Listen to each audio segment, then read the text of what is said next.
Welcome to TV Vizag. Anakapalli జిల్లా నర్సీపట్నం నియోజకవర్గం గొలుగొండ మండలం ఏఎల్పురం మేజర్ పంచాయతీలో జిల్లా పరిషత్ ప్రాథమికోన్నత పాఠశాలలో తల్లిదండ్రుల ఆత్మీయ సమావేశం ఘనంగా నిర్వహించారు పాఠశాల ప్రధానోపాధ్యాయులు. అదేవిధంగా తల్లిదండ్రులు క్లాస్కు వచ్చినప్పుడు వారికి ప్రత్యేకంగా వారి పిల్లల యొక్క ప్రోగ్రెస్ కార్డులను, అందులో వివరాలను వారికి తెలియజేసి పిల్లడు యొక్క ఆరోగ్య పరిస్థితులను కూడా వారికి తెలియజేసే విధంగా చేశారు. అదేవిధంగా తల్లిదండ్రులకు ప్రత్యేకంగా ఆటల పోటీల కార్యక్రమాన్ని కూడా నిర్వహించి పలు సాంస్కృతిక కార్యక్రమాలు కూడా నిర్వహించి పండగ వాతావరణాన్ని అక్కడ నెలకొల్పారు. రాష్ట్ర ప్రభుత్వం ఏర్పాటు చేసిన ఈ యొక్క తల్లిదండ్రుల ఆత్మీయ కలయిక అనే ప్రోగ్రాం ఏఎల్పురంలో సక్సెస్ అయిందని చెప్పొచ్చు. స్థానిక సర్పంచ్ లోచల సుజాతతో పాటు స్థానిక ఎస్ఐ తారకేశ్వరరావు తదితరులు కూడా ఈ కార్యక్రమానికి హాజరయ్యారు.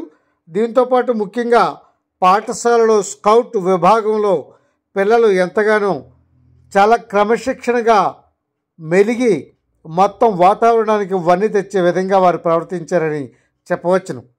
తమ క్రమశిక్షణతో ఎస్ఐ తారకేశ్వరరావుకు, సర్పంచ్ లోచల సుజాతకు, మిగతా అతిథులకు, తల్లిదండ్రులకు కూడా వారు గౌరవవందనం చేసి ప్రత్యేకించి వారిని ఆకర్షితులను చేసి ఆకర్షింపబడ్డారని చెప్పవచ్చును. వీరందరికీ మధ్యాహ్నం భోజనం అక్కడే పాఠశాలలోనే ఏర్పాటు చేశారు. సుమారుగా 100 మంది, 500, 600 కంటే ఎక్కువ మంది విద్యార్థులు ఇక్కడ ఉండడం, వారి తల్లిదండ్రులు కూడా రావడంతో ఈ ప్రాంగణం అంతా కిక్కిరిసి అదొక పండగ వాతావరణాన్ని తలపించిందని చెప్పవచ్చును.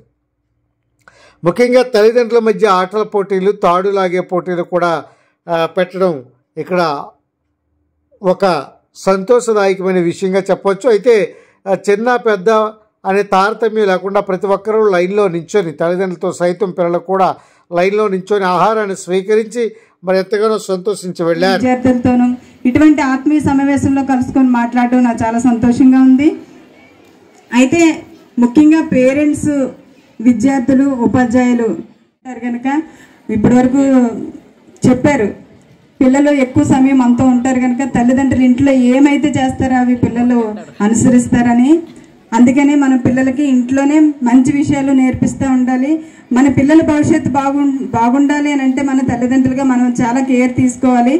మనం బయటికి వెళ్తే ఏ విధంగా ఉండాలి, స్కూల్లో వెళ్తే ఏ విధంగా ఉండాలి, ఎలా గౌరవించాలి, ఎలా చదువుకోవాలి, అవన్నీ కూడా మన తల్లిదండ్రులుగా ముందు నేర్పించి ప్రతిరోజు క్రమం తప్పకుండా పాఠశాలకు